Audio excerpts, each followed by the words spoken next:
ada fenomena baru di dunia advokat, yaitu sepak bola advokat atau bisa dikenal lawyer football, di mana sepak bola saat ini merasuk hingga lini terkecil dari dunia lawyer itu sendiri, yaitu kurator hukum yang memiliki klub sepak bola juga.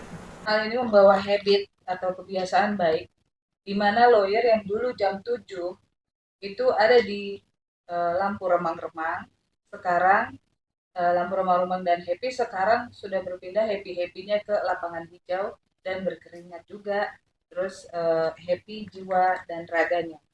Untuk membahas hal tersebut, saat ini Hukum ID sedang bersama dengan Abangda Dr. Resa Agriansa SHMH yang membawa timnya menjadi juara satu Piala Dunia Advokat di Prancis beberapa waktu yang lalu. Apa kabar Kak? Baik. Udah new normal? Ya. Udah nggak ada COVID ya? Sudah tidak ada COVID. Tapi flu ada. Ya. Kemarin flu, masih flu ya. Ya, tapi udah lawyering sudah berjalan, sudah normal, kita sudah sidang seperti biasa, di pengadilan kita sudah beraktivitas. Alhamdulillah sekarang sudah lancar. Sudah, tapi udah nggak takut toh sama COVID ya, masker, social distancing. Betul. Sudah mulai lancar, kemudian pola normal sudah ada, sudah membaik. Tadi Kak Rizka juga udah nyinggung di awal masalah Mundi Advokat. Beberapa waktu lalu klub Abang ini kan juara satu di Mundi Advokat di Prancis, Bang. Perasaan Abang bagaimana sih tentang juaranya klub itu? Iya. Alhamdulillah kemarin kita berhasil menjadi juara di Nation Cup 2023 turnamen football international lawyer. Kita sangat bergembira, tentunya kita senang Indonesia bisa menjadi juara di event internasional, dan tentunya menjadi suatu prestasi yang sangat membanggakan bagi Indonesia menjadi juara. Dan ini semua adalah hasil kerja keras dari seluruh tim, seluruh pemain, dan manajemen ya, di mana ada pelatih, kemudian ada kapten, kemudian ada seluruh pemain. Dengan hasil kerja kerasnya dan perjuangan mereka sampai di babak final, alhamdulillah kita berhasil menang 3-2 lawan Portugal, dan memenangkan final dan menjuarai Nation Cup 2023. Dan ini tentunya juga berkat doa ya dan dukungan dari seluruh lawyer yang ada di Indonesia, dan terutama para sponsor kami yang juga membantu kami dalam pendanaan di Nation Cup 2023. Dan ini bagi kami adalah kemenangan Indonesia, kemenangan seluruh lawyer Indonesia, dan kebanggaan kita berhasil menjadi juara, dan ini adalah yang pertama kalinya kita menjadi juara di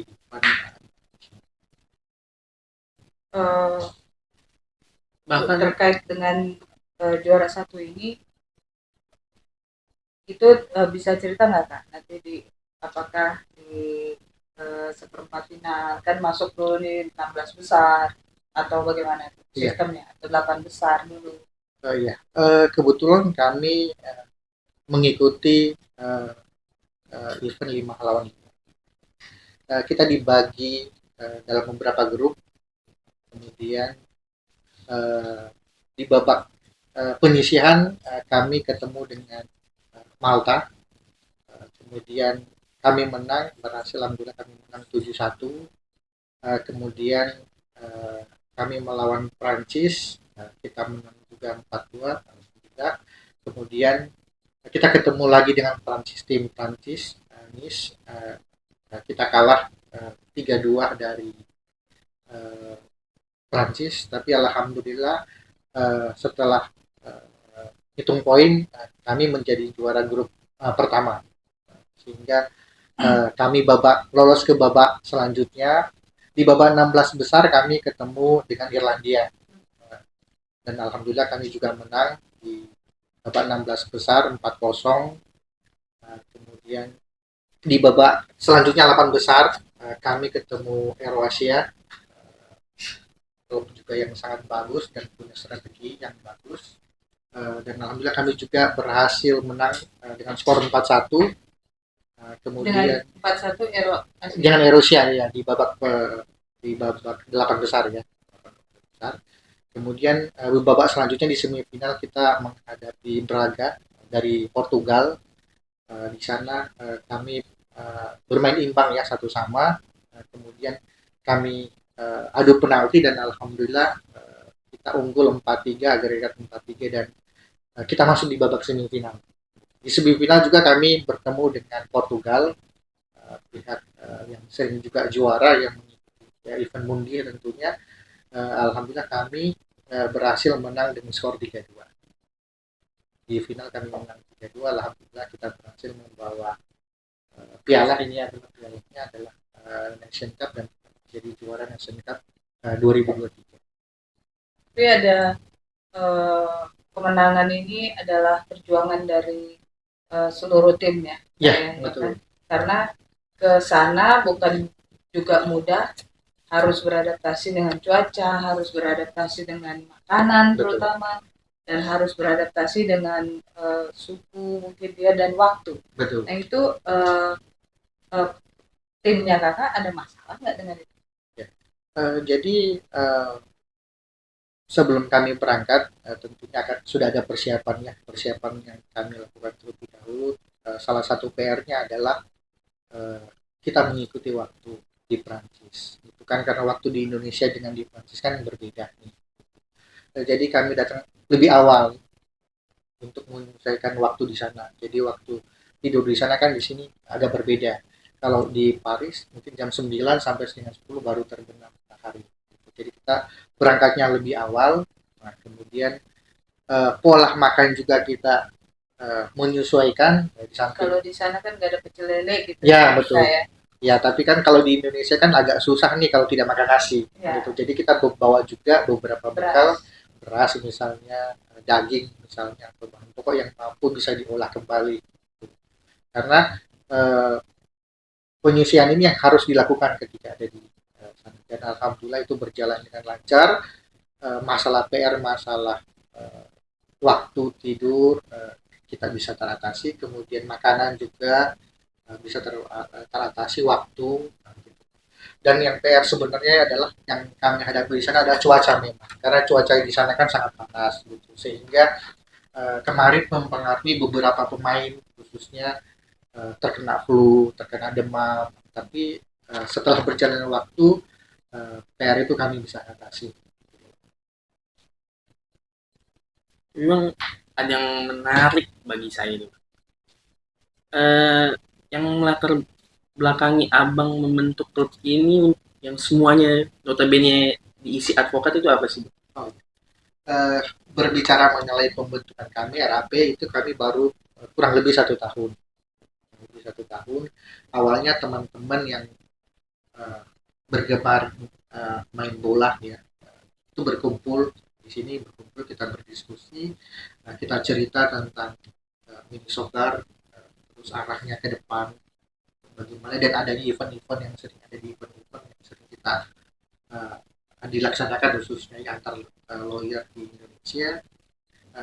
Setelah diskusi panjang akhirnya terbentuklah RAPFC.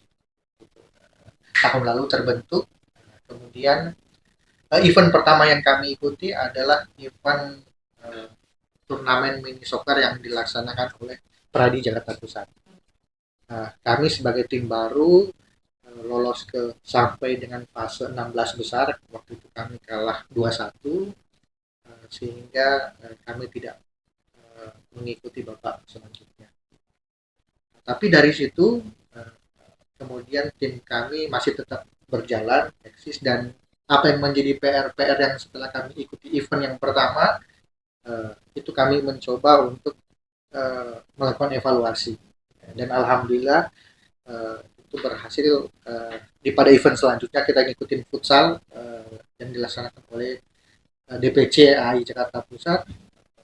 Nah, kemarin alhamdulillah kita berhasil menjadi juara satu di futsal. Kemudian kita berkembang, kita ngikut kegiatan mini soccer yang dilaksanakan oleh IKADIM oleh Jakarta Selatan. Kita juga gagal di situ, kita tidak berhasil masuk ke fase selanjutnya. Nah, kemudian itulah kita evaluasi apa kekurangan, apa yang harus kita tutupi, dan alhamdulillah kita berhasil meramu permasalahan tersebut, dan kita mencoba ngikut dan alhamdulillah kita juara di sana. Nah, untuk tips bang, abang bisa dibilang kan tim abang ini kan progresnya sangat maju ya bang. Bisa diceritain nggak bang tips untuk bisa sebagus ini bang klub abang ini? Ya, tentu saja ini berasal dari pengalaman-pengalaman sebelumnya ya, di mana ada kegagalan, kemudian dari kegagalan itu kita evaluasi, dan alhamdulillah PR-PR itu yang bisa terselesaikan. Ya, kuncinya mungkin ada kekompakan di dalamnya dan ada permainan. Dan pada saat setiap bermain, saya juga selalu menyampaikan kepada teman-teman bahwa tunjukkanlah permainan di lapangan dengan sekuat tenaga mungkin, dengan skill yang ada, dengan kemampuan yang ada, dengan kemampuan yang terbaik, bermain sportif, penuh semangat dan penuh berjuang. Hasil sebenarnya itu sudah ditentukan. Jadi tampilkan yang terbaik di lapangan. Kita jangan dulu melihat hasilnya apa, tetapi kita lakukan yang terbaik dulu di lapangan. Dan alhamdulillah itu berhasil kita temukan. Dibilang kompak lah intinya, ya, yang poin pentingnya itu. Tapi kan ngatur advokat ini kan susah-susah gampang. Harus kayak ngatur, misalnya itu larsannya kita jadi kobra atau kita jadi anak Honda kan gitu. Kalau enggak ya tahu sendiri, advokat berdebat, tukang berantem, kritis gitu, kamu diatur gitu. Pokoknya advokat sama dengan menurut Bang Iswan, susah diatur. Nah itu gimana tuh ilmu jurus apa nih kakak nih supaya tertib? Iya. Jadi dari pemain yang ada kita sudah tahu penempatannya di mana, bahwa mereka punya karakternya gimana, mereka punya kelemahan di mana dan kelebihan di mana. Inilah yang kami tempatkan sesuai dengan apa kemampuan dia. Salah satu contoh diterapkan oleh pelatih kemarin pada saat di Nation Cup. Ada pemain yang ketika babak 16 besar itu ternyata dia tidak mampu mengeluarkan kemampuannya dia di lapangan, berbeda dengan ketika Indonesia gitu. Tetapi setelah lewat 16 besar dimainkan, wah ternyata dia sudah bisa menguasai gitu. Jadi keahlian itu yang mungkin kita tempatkan di mana bagiannya sehingga tim itu menjadi kuat. Jadi di mana tim itu menjadi kuat, ya pemainnya yang kompak gitu, pemainnya main secara sportif dan menunjukkan keahlian kita masing-masing.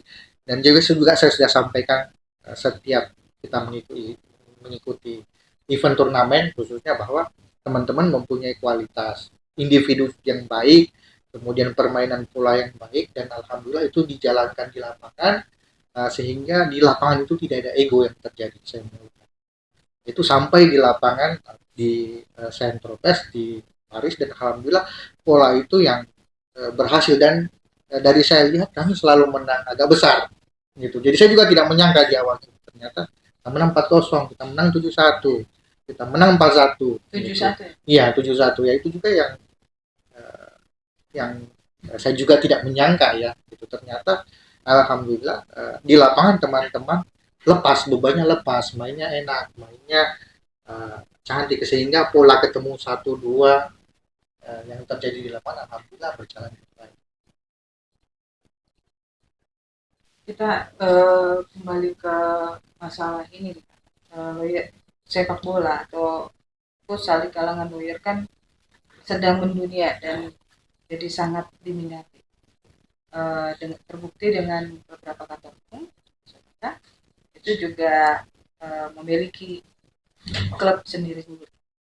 Nah ini Kak Eca melihat ini fenomena apa, dan menurut ramalan Kak Eca ini akan bertahan sampai kapan? Alhamdulillah sekarang sudah banyak kantor hukum khususnya untuk membentuk klub bola gitu. Bahkan organisasi juga sudah ada ya, alhamdulillah. Nah inilah fenomena inilah yang sangat bagus tentunya, dan uh, membuka peluang bagi advokat-advokat muda tampil. Jadi semakin banyak klub semakin bagus, karena semakin banyak yang direkrut gitu, dan semakin banyak lawyer-lawyer yang potensial yang tentunya juga hobi bermain dan mahir bermain itu bermunculan. Nah, inilah yang kita harapkan, bahwa semakin banyak kantor hukum atau organisasi membuka, tentunya semakin banyak ya klub dan semakin banyak pemain yang bisa tampil dalam turnamen.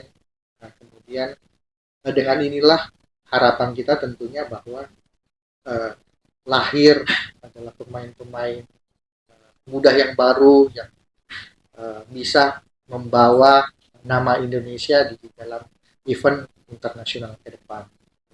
Dan kalau melihat sampai kapan, ya saya yakin ini tidak akan putus, dan saya yakin ini akan terus berkembang. Alhamdulillah sekarang sudah mulai banyak berkembang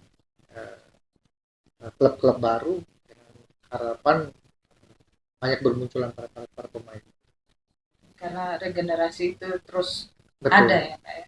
Ya, karena regenerasi itu akan ada, dan ini kan terbukti dengan bahwa ini tidak berhenti nih. Regenerasi ini tidak berhenti, regenerasi ini terus berkembang. Kembali ke juara 1 Mundi Advokat, waktu itu bagaimana persiapan Kak? Terus pastinya kan karena sangat sulit menyesuaikan antara waktu latihan dengan waktu pekerjaan Kakak sebagai lawyer, dan teman-teman tim sebagai lawyer kan lawyer semua. Kan nggak mungkin 8 jam itu pelatihan terus kan, pasti ke pengadilan atau mendampingi klien atau apa itu gimana? Ya. Jadi sebelum kami berangkat kami sudah mengatur jadwal ya. Kemudian kami juga membagi, ada bagian administrasi yang ngurus paspor dan sebagainya. Kemudian kami adakan latihan rutin. Kebetulan karena jadwal sidang juga ada, kan jadwal ketemu klien juga ada, jadi kami membagi waktu dalam seminggu. Nah, kemudian di samping latihan rutin ada latihan stamina, latihan fisik, dan juga ada yang diterapkan oleh para pemain baik secara individu maupun secara kelompok. Kemudian kami juga ada latihan strategi. Bagaimana latihan strategi ini bisa kita mainkan, kemudian bisa memainkan pola-pola yang berbeda. Itu berhasil kita terapkan kemarin di sektor Prancis, sehingga semua pola-pola permainan itu terbentuk dan menjadi bagus. Jadi, itulah ada tahapan yang kita lakukan sebelum berangkat ke Paris. Kan berarti Kakak sewa coach ya, pelatih profesional, maksudnya pemain bola, bukan kayak Bang Oja kan dia jago tapi dia lawyer gitu. Iya betul. Maksudnya yang memang benar-benar dia pelatih bola gitu. Iya. Jadi pelatih kita adalah Bang Lugut Marbun, dia juga pemain. Tapi jadi advokat juga. Jadi kita juga pemain juga advokat, tapi kami pelatih mengambil dari internal kita sendiri. Jadi kita tidak mengambil dari orang lain, karena kenapa? Kami melihat bahwa kuncinya tim ini kompak satu. Gitu. Kita mengambil dari yang lain belum tentu bisa menyatu, tapi kalau pemain-pemain ini sudah mengenal dengan pelatih pemain apa yang diinginkan, itu bisa berjalan, dan alhamdulillah itu berhasil. Gitu. Ketika uh, pelatih kemarin melihat pemain yang kurang efektif, kemudian diganti, kemudian berhasil, kemudian ditukar lagi ternyata juga berhasil, dan itu yang kemudian diterapkan sehingga strategi dari pelatih itu berhasil. Tapi kendala selain yang abang bilang tadi masalah flu lah apalah, tapi untuk kendala lapangan atau segala macam itu ada bang di luar itu? Tentu kalau di sana pasti suhu yang menjadi PR kami kemarin adalah cuaca yang sangat panas, sehingga ada beberapa pemain kami juga harus cedera karena panas ya, Sampai cedera itu gitu. ya, sampai agak terbakar gitu. Jadi memang PR kami kemarin di sana suhu terutama di lapangan juga yang agak panas gitu, sehingga mempengaruhi faktor, tapi alhamdulillah itu kita bisa atasi segera. Itu ada banyak bermain pemain potensial, dan pemain-pemain yang terluka kami mengobati, kami juga bawa tim untuk obat-obatan dan sebagainya, itu tidak menghalangi pemain tersebut untuk tampil di final. Itu pas begitu kena kupas-kupas kulitnya. Iya, betul. Itu gimana penanganannya? Itu dia nggak ikut main atau dia karantina dulu? Iya, jadi karena sudah lumayan parah ya, kemudian kami juga membeli obat-obatan di sana. Kami merawat, kemudian sehingga lukanya tidak membesar. Nah, pemain tersebut kita berhentikan dulu bermain sejenak sampai sudah pulih kembali. Jadi setelah pulih kembali baru kita. Dan yang pasti selain masalah cuaca, masalah makanan juga ya. Iya, betul. Jadi Celere nggak ada, ya betul, tidak ada nasi, rendang. Betul. Jadi itulah PR juga kita bisa. Ada koki khusus dibawa dari Indonesia atau? Oh, tidak ada. Cuma kami bawa bahan-bahan yang bisa diolah di sana seperti beras, tentunya yang masak kita bawa. Yang masak ada teman-teman. Gitu. Jadi pemain-pemain itu juga. Iya, ada beberapa ya. Jadi kan di sana kami ada tim ofisial juga yang membantu yang masak. Di sana ada juga ada tim ofisial yang membantu masak. Di sana sayur dan sebagainya, nasi, gitu. Sehingga PR masalah makanan saya rasa kita sudah bisa atasi di sana. Makan malam pakai nasi, pakai lauk, rendang, daging. Bukan mashed potato, kentang itu nggak nendang ya? Iya.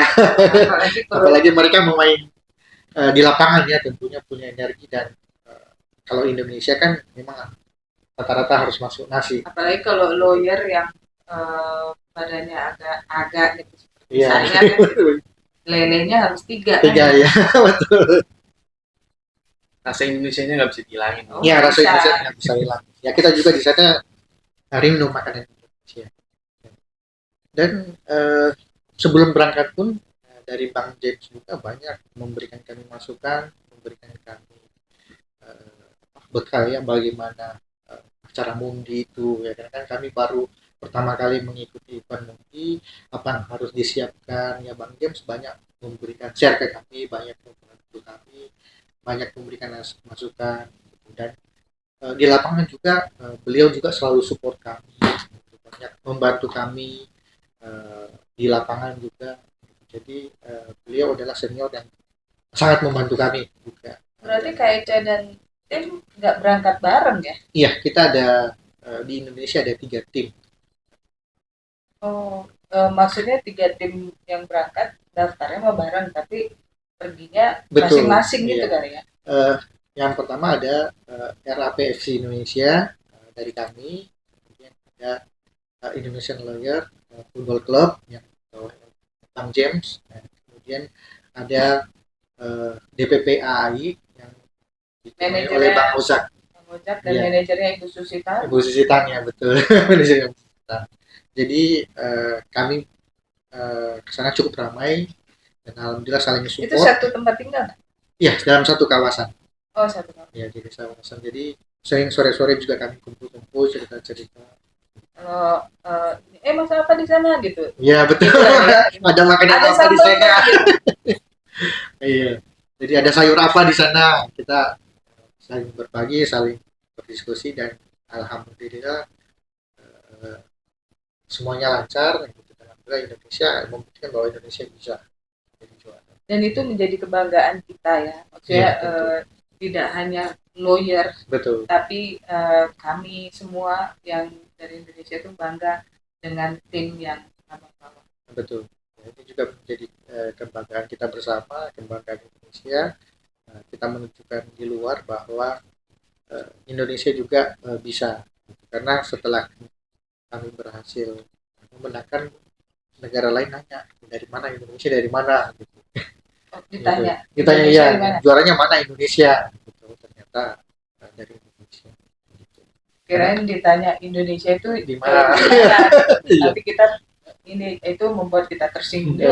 Lu nggak tahu Indonesia gitu. Iya, betul. Karena mungkin baru kali ini ya Indonesia menjadi juara. Rata-rata kawasan Eropa menjadi nominasi paling sering juara.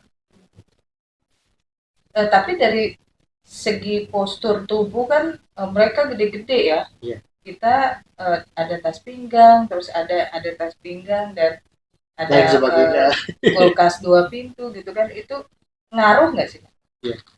Jadi fisik otomatis mereka pasti lebih unggul. Apalagi mereka udah hidup di sana kan, terbiasa dengan cuaca. Lebih postur tubuhnya lebih tinggi. Kemudian yang kedua, suasana di sana di Eropa mereka sudah bisa menyesuaikan. Jadi itu bukan menghambat mereka gitu. Skill, kemudian kemampuan stamina yang mereka juga punya. Dan saya melihat bahwa Indonesia bisa mengimbangi gitu. Dari beberapa turnamen saya melihat dari babak 16 besar sampai ke final, ya saya melihat bahwa ketika Indonesia terus semangat, kemudian kekompakan tetap terjaga, Indonesia bisa mengimbangi meskipun dari segi stamina mereka jauh lebih kuat, dari segi postur tubuh lebih besar daripada kita, dari segi skill juga kan kita juga tidak terlalu jauh dari mereka. Kita bisa mengimbangi mereka. Sempat ini enggak, karena mungkin mereka lebih kalau kuat ya, kita juga tendangan si pitung juga kadang-kadang kan ini juga pernah cedera nggak, misalnya disenggol atau ya justru karena posisi tubuh kami lebih kecil ya gitu, dalam hampir setiap pertandingan pasti jatuh gitu, nggak ribut itu ya? Ya di lapangan biasalah gitu kan, saling berdebat kan gitu bisa sampai ada pemain yang tiba-tiba diangkat gitu ya. Oh, ya? Jadi ya mungkin karena ya skill dengan individu kita juga kan hampir bisa mengimbangi gitu, mungkin karena sudah sering ini jadi ada pemain yang diangkat gitu, ada jatuh gitu. Diangkat gitu? Iya, diangkat, bajunya ditarik dari belakang. Oh, jadi nanti ya mungkin pelanggaran lah ya. Bang James nanti bawa ke tapel kita. Isinya lahar. Iya. Jangan cuman telur cicak itu, tapi isinya lahar. Jadi dari jauh kalau diangkat ya kan, kita ke tapel. Ya karena dari segi postur kan mereka lebih tinggi. Jadi mungkin pada saat itu dia lagi di depan, di belakang akhirnya. Ya pertandingan kan keras alot gitu, jadi tensi di lapangan juga sangat terasa di luar lapangan. Tapi nggak kayak Persija sama Persib kan, wah gitu. Iya, jadi lebih teratur lah ya. Iya, aroma tensi naiknya di pertandingan di dalam itu terasa sekali kita di luar. Dan beberapa pemain juga rasakan bahwa tensinya di dalam sangat tinggi. Jadi pemain harus tetap fokus, harus tetap bisa mengimbangi lawan supaya kita tidak kebobolan, malah kita mencetak gol. Itu yang kita rasakan, bahwa tensi di dalam lapangan memang terasa di luar. Tapi suka diledekin nggak? Kan bule-bule kadang-kadang suka ya betul. Sorry to say, kurang ajar gitu kan, maksudnya gitu, gimana gitu. Ya ada beberapa juga kita alami itu kejadian di semifinal ya kan, jadi ya mungkin Eropa yang belum tahu Indonesia itu di mana, belum tahu pemain Indonesia gitu. Kemudian kan apalagi postur kita kan kecil-kecil ya, kecil-kecil sehingga pada saat itu yang mungkin menginginkan supaya mental para pemain tidak fokus, tidak ini ya semacam itulah gitu ya.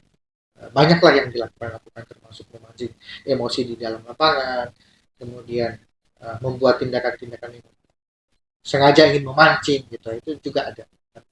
Jadi ini bisa menjadi masukan untuk nanti tim kita itu juga mau ke Spanyol ya, Betul. main Jakarta Pusat ya, Betul. mau ke Spanyol kan, Spanyol juga gede-gede juga tuh badan. Betul. Jadi nanti ke Bapak Asuh, ketua rombongan Pak Jo, Iya. itu mungkin kakak bisa. Ya, kita sudah diskusi banyak gitu, pengalaman kita supaya bisa menjadi bahan juga pertimbangan gitu, bahwa ya, ternyata Indonesia bisa kok. Kita mudah-mudahan, kita berharap justru dua tim yang ada di mengikut ke Spanyol bisa menjadi juara. Terutama mungkin jaga mental kan.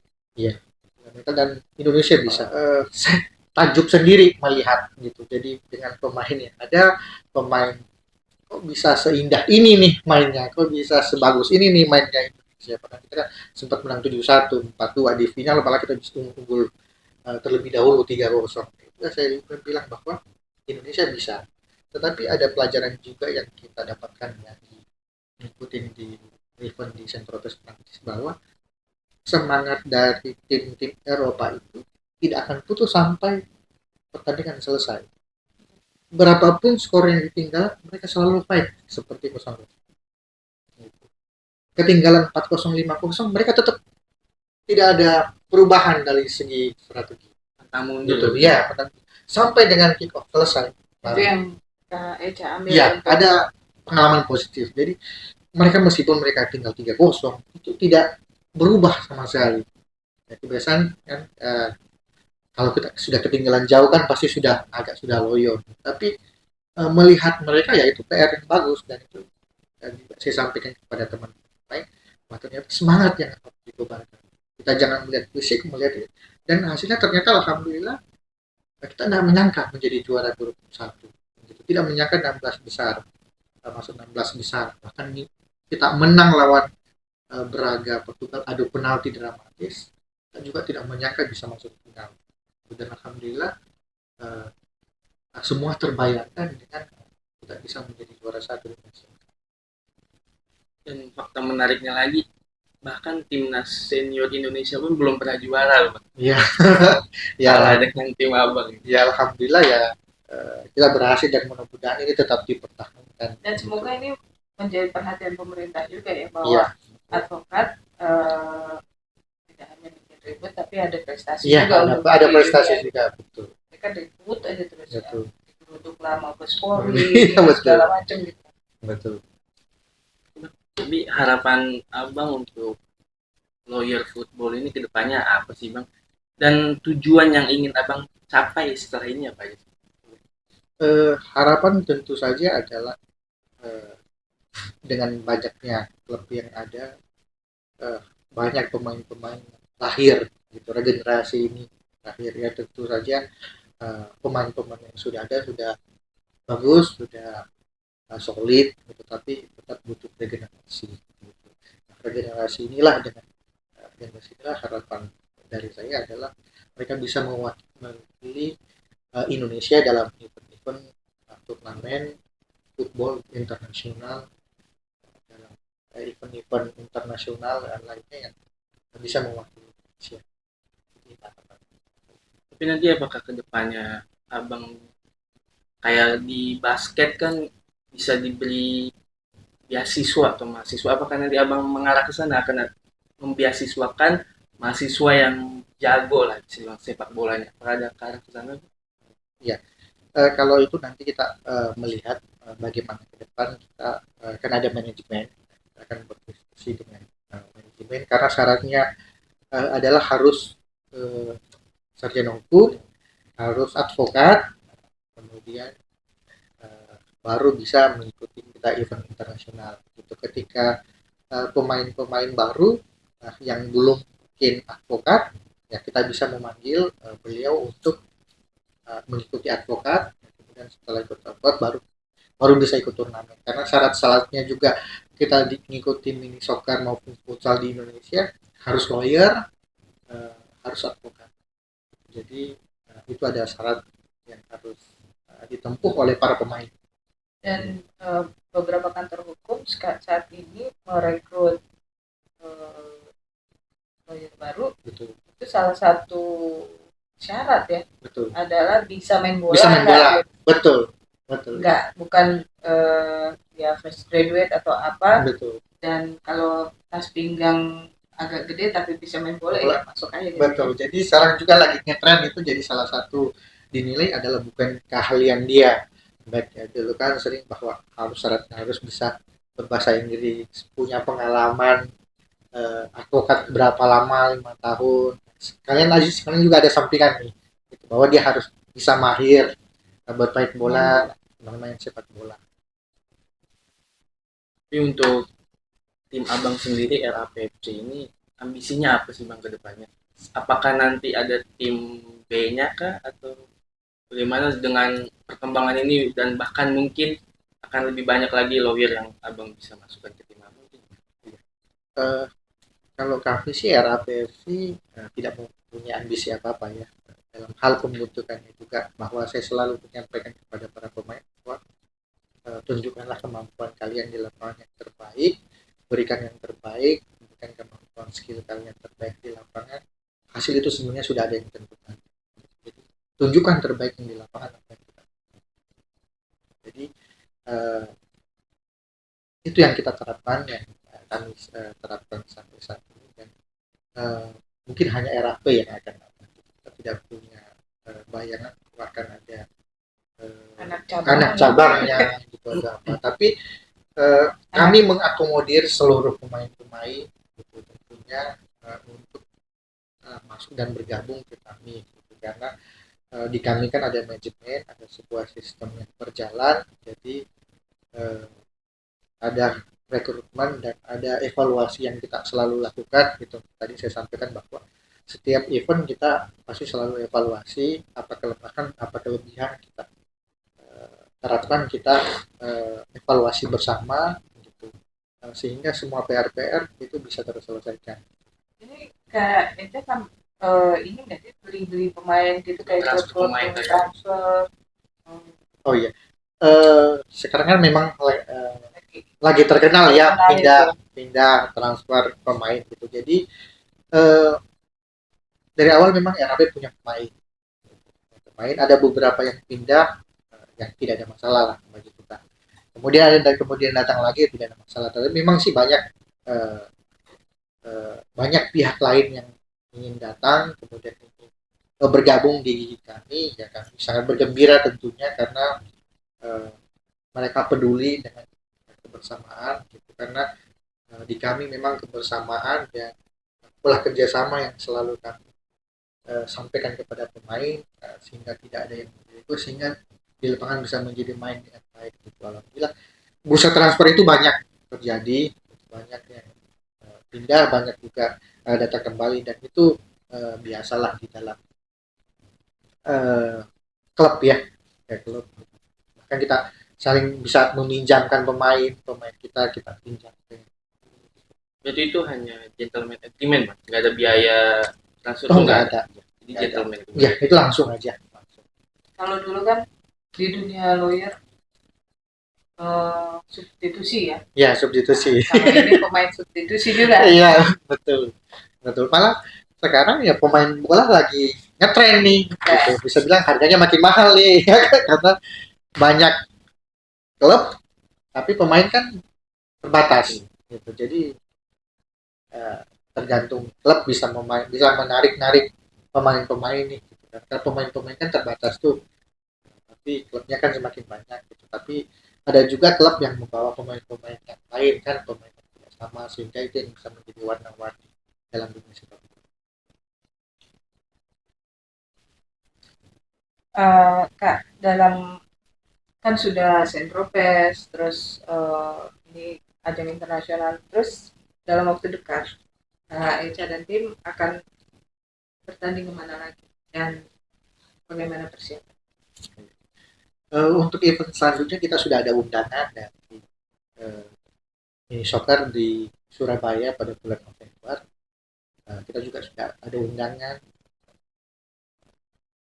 dari Asian Warrior 2024 bulan Januari di Kamboja.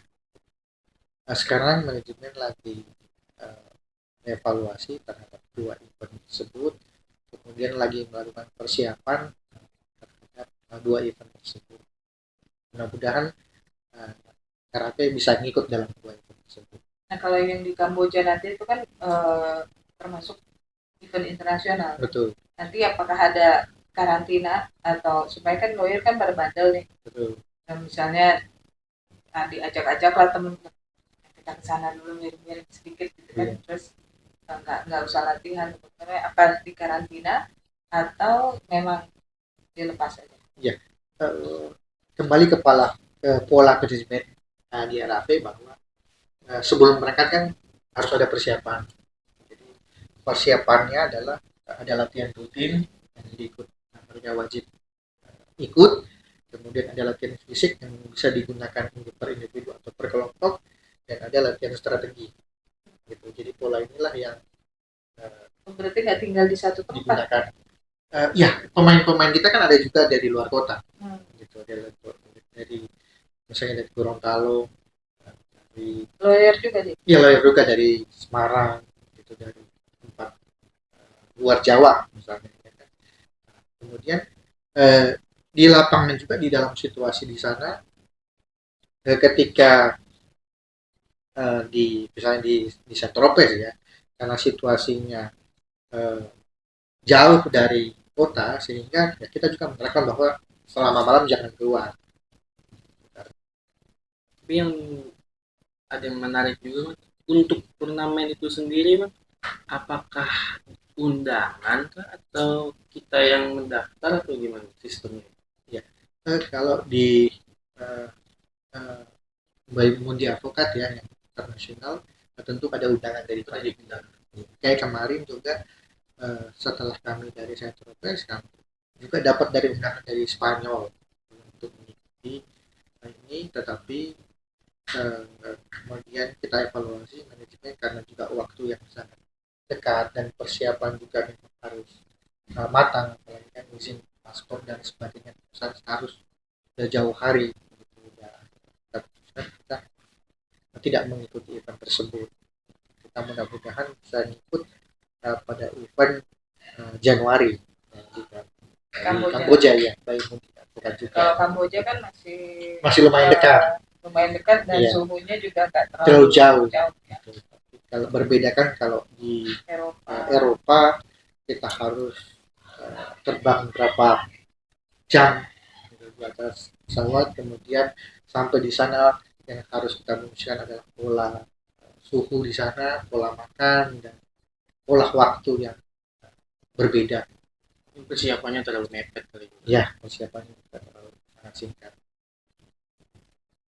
Terkait dengan dana nih, ini agak tapi supaya teman-teman di luar sana tahu berapa angka yang telah Kak Eca keluarkan untuk tim ini, maksudnya untuk memanage ini kan pastinya Kak Eca mungkin ada teman-teman Kak Eca yang peduli juga kan gitu. Betul. Untuk menjaga stabilitas nasional di RAP ini gitu.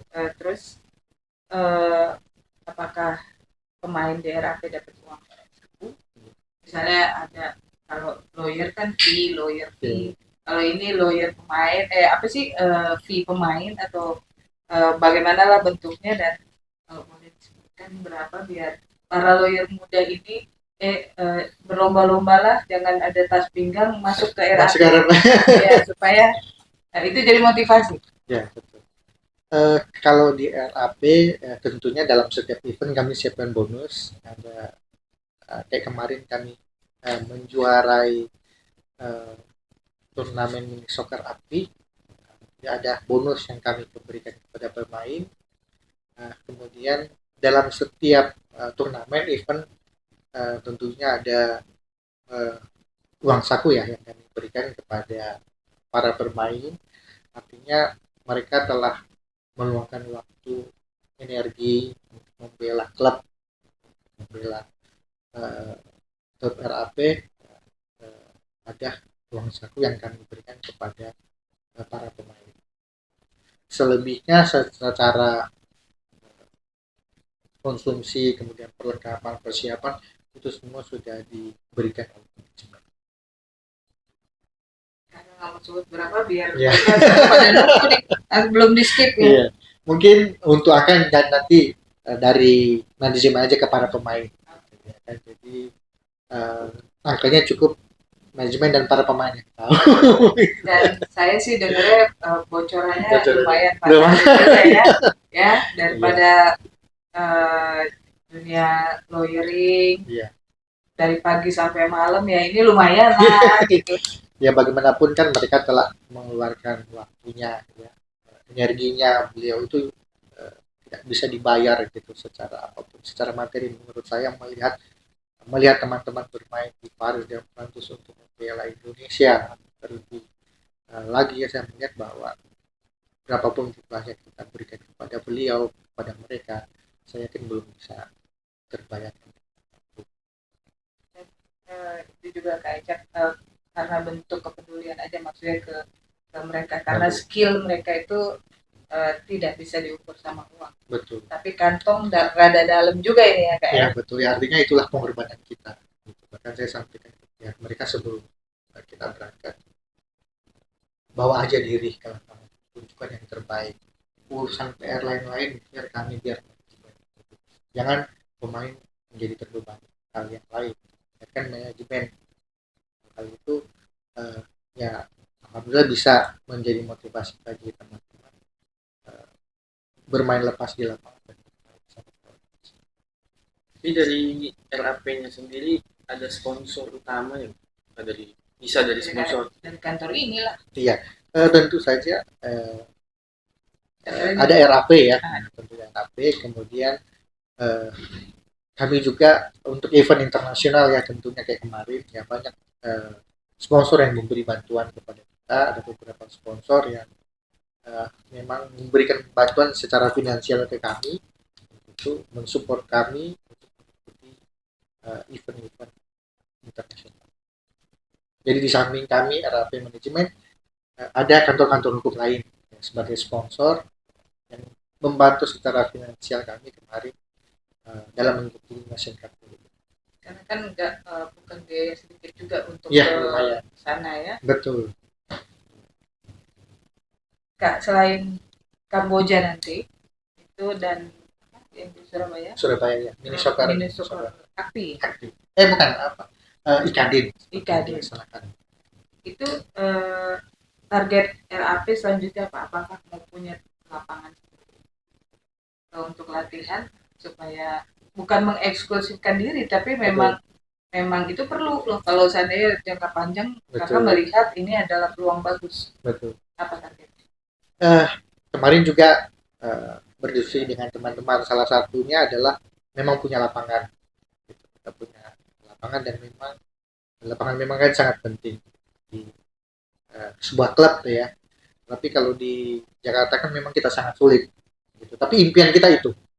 Impian kita punya ada lapangan mini soccer sendiri dan bisa juga dimanfaatkan oleh teman-teman lain gitu, klub-klub lain gitu. Tapi kan di Indonesia memang agak sulit, tapi kita berupaya untuk itu.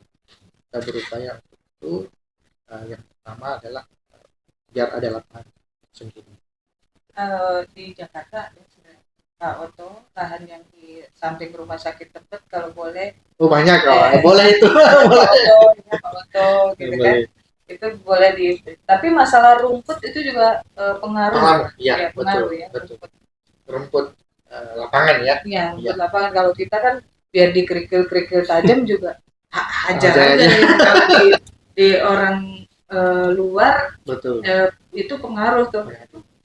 Kerasa nggak sih di sana?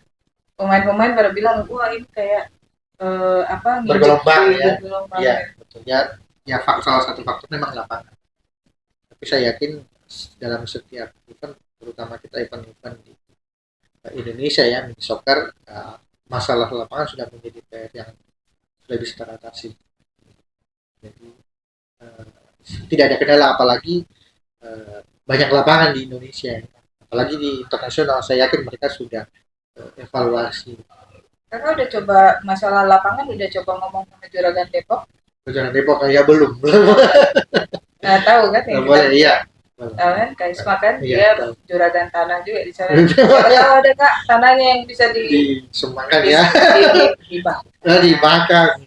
pakai bahasa Bahasa. supaya terlulu hatinya kan. Iya, betul. Dibakar untuk jadi tempat Latihan. latihan. Depo udah apa dia? Nggak apa-apa ya. Penting kan ada di mana aja kita bisa gunakan. Dan tapi Bang, mungkin target kedepannya apakah nanti RAP bikin mesin dia sendiri kah, atau apa ada kesan komersil? Komersil. Ya selama ini sih belum ya, belum ada arah ke sana gitu, karena kan banyak klub masing-masing kan, dan klub lawyer juga sekarang sudah mulai berkembang, kami belum ke sana. Kak, ini kami mau menyarankan sedikit lari 90 derajat berbicara masalah organisasi advokat. Karena kan saya salah satu kader di dunia advokat. Kalau menurut Kak Eca lihat sendiri dan terjun langsung dan tahu apa yang terjadi di organisasi. Ini sebenarnya persoalan masalah kepemimpinan atau apa sih, Pak? Dan kalau menurut Kak Eca, sebenarnya gimana sih ngurus organisasi itu, kan, supaya teman-teman juga tahu bahwa walaupun corporate lawyers tapi punya kepedulian terhadap organisasi dengan Kak Eca juga dari pengurus ya di beberapa organisasi, dan itu juga lumayan. Berbicara mengenai organisasi, ya tentu saja tidak lepas dari seorang pemimpin. Dan menurut saya bahwa seharusnya di dalam sebuah organisasi khususnya adalah yang terpenting adalah seorang pemimpin. Seorang pemimpin bukan hanya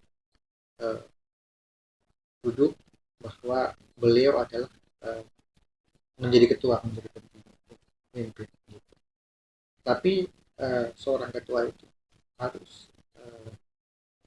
harus bisa membawa roda organisasi itu menuju ke depan. Jadi hal yang terpenting adalah konsep dari sebuah pemimpin. Kemana nih organisasi ini? Karena kalau di organisasi kan otomatis secara yang luas, yang besar, bahwa manajemen di organisasi itu harus jalan. Nah, salah satu di advokat misalnya penyumpahan, kemudian kartu anggota, itu kan bersifat melayani. Tetapi saya mulai berkembang meskipun masih baru ya, saya masih tergolong baru, bahwa harus ada konsep yang dibawa ke dalam, harus ada perubahan yang dilakukan di dalam. Perubahan itu apa? Itu adalah untuk anggota. Ini kalau kita masuk dalam suatu organisasi kemudian mengikuti roda organisasi dan tidak ada satu perubahan yang dilakukan untuk organisasi maupun untuk anggota, menurut saya sangat sayang. Apalagi PR dari organisasi advokat sekarang sudah banyak ya, dan sangat banyak kan, dan menjadi sebuah tantangan masing-masing pimpinan organisasi untuk bagaimana roda organisasi dengan konsep-konsep kaderisasi itu tetap berjalan.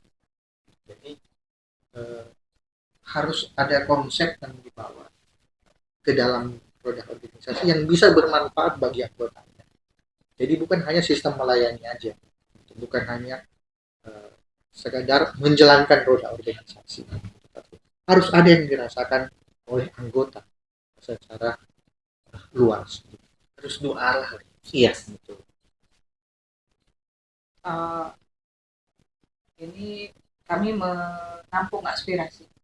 Jadi banyak juga yang menginginkan atau mengusung KICA untuk maju masuk ke bursa ketua DPC HI Jakarta Pusat.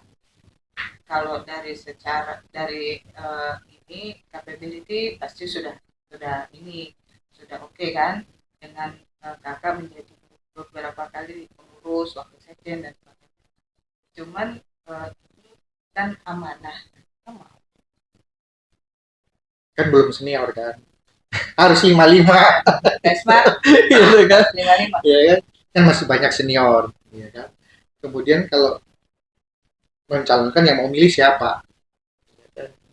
Yang Tapi mau milih. grassroots udah mulai ini nih, mulai Mulai bergerak panas nih, mulai panas nih. Tapi Iya. menyambut baik lah ya dengan Ya, ya, alhamdulillah ya. Terima kasih lah ya kepada teman-teman juga yang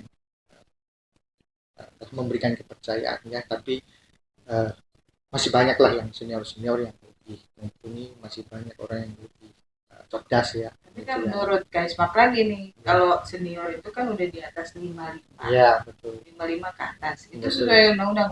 Iya. Artinya dia udah tua. Jadi waktu itu semakin terbatas. Gimana mikirin organisasi kalau seandainya udah tua. Tapi kan sudah senior. Iya, Dia lebih memahami. jadi mendingan yang muda-muda nih kayak Kaica 36 tahun, terus nanti ada sebelum 55 itu harus dari cabang itu kan di bergerojak Betul lagi. ya. Gimana? Ya, nanti kita ngelihat ya. Kita ngelihat ke depan gimana, dan Tapi juga ya. Tapi menurut saya adalah kembali lagi ya seperti statement saya katakan bahwa saya sebenarnya belum berpikir ke sana. Banyak teman-teman yang itu coba. Cuma saya sampaikan bahwa saya belum berpikir ke arah itu. Ya, saya lebih banyak yuk kita berkembang. Karena APFC yuk kita buat kegiatan. Kita masih fokus kepada kantor juga tentunya kepada ini. Ya, tapi bagi saya adalah kembali lagi saya sampaikan bahwa menjadi ketua adalah harus ada yang di bawah. Harus ada gagasan, harus ada yang harus ada konsep ya. Harus ada konsep yang di bawah, harus ada perubahan yang dirasakan. Jadi itulah yang menjadi berat juga yang menjadi ketua ya, makanya saya yakin senior lebih ahli lah gitu ya kan, lebih bisa senior udah bisa tidur lebih bisa gitu. Jadi bukan hanya roda organisasi terus itu dijalani. Senior bagusnya di DPP aja. Kalau DPC karena yang menyentuh langsung ke anggota itu kan DPC. Betul. Jadi yang muda aja. Kalau yang senior biar aja di atas. Tapi kan DPC juga harus dipimpin oleh senior. Banyak kok di DPC Jakpus banyak senior lebih mumpuni, yang lebih bisa. Kalau Jakpus kan dikenal dengan banyaknya anggota, iya. kritis iya. Kan harus minum susu Anlin yang banyak, tulang-tulang dan persaingan juga ketat ya. Jadi harus yang muda yang dipikirkan lah ya. Ya, nanti tugasnya Pak Kepala Suku abang saya Bang Jo yang mengganggu roh dan spiritualnya Kaica, datangi dia dari mimpi juga ya. Ayolah maju. Iya.